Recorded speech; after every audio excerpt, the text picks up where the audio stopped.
mga guys, welcome back to my channel, Just Automotive mga guys. Pa-start natin to, pakinggan nyo po kasi umaingay. Ang ginawa natin yan mga guys, para po matres natin, nagtanggal muna tayo ng belt. Andun pa rin yung ingay yan. Pakinggan nyo, ano yan, maingay. Try natin, check natin yung yung timing cover nyan. Tanggalin natin yung cover. Check natin yung timing chain or yung tensioner at saka yung tensioner guide. Okay?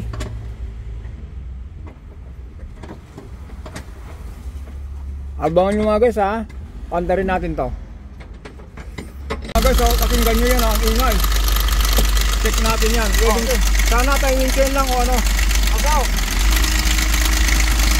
Agaw! Sige.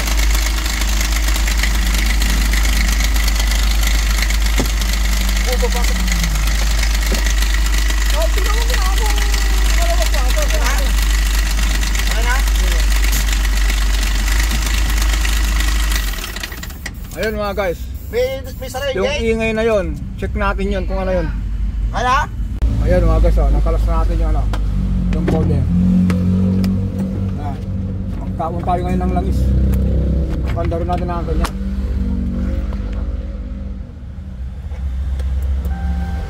Huwakan mo yung clutch yun.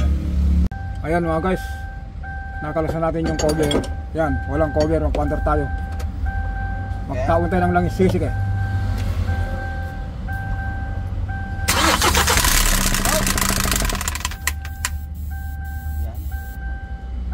Ayan.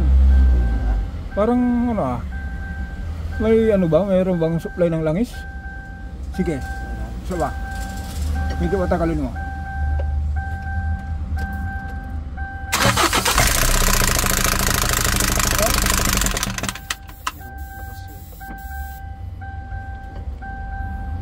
Ayan mga guys, ingay na yan. Tanggalin natin yung ingay na yan. Sana dito sa yung ingay na to. Ay, bihira. Ay.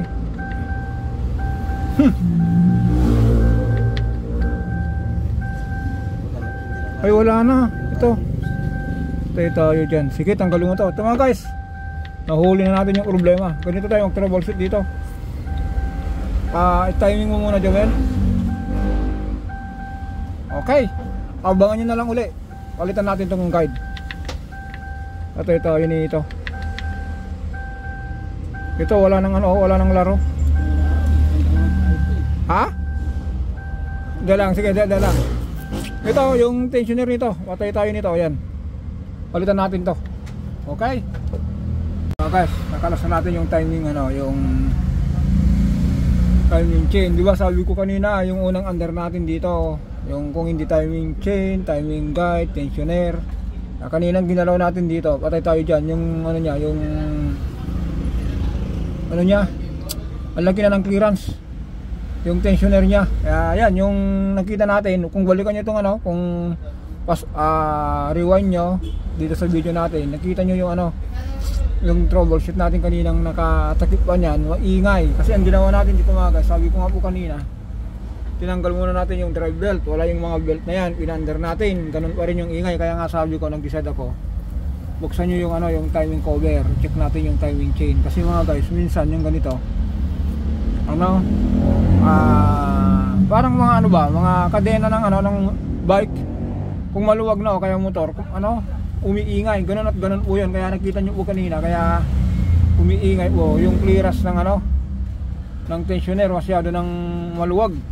O kaya yung timing chain nyo po, lawlaw na, kaya untan natin. Ganito po tayo rito. Huwag yung puro hatol lang hatol. Ito, walang problema to, hatulang ko to, pera na naman to. Kaya lang, sabi ko nga po pera konsensya. Di konsensya muna.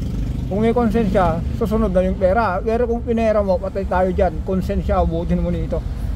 Ayan guys, ito po yung problema. Ayan si Sir Yolo. Ayan. Ito po yun.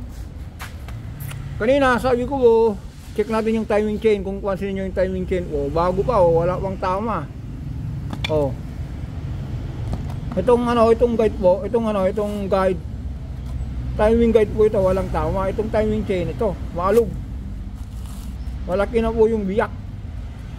May compare natin yan sa susunod na na-upload natin. Makita nyo po yan. Siguro lagay na lang natin dito mga guys. Mas maganda po yung yung surplus kaysa yung replacement.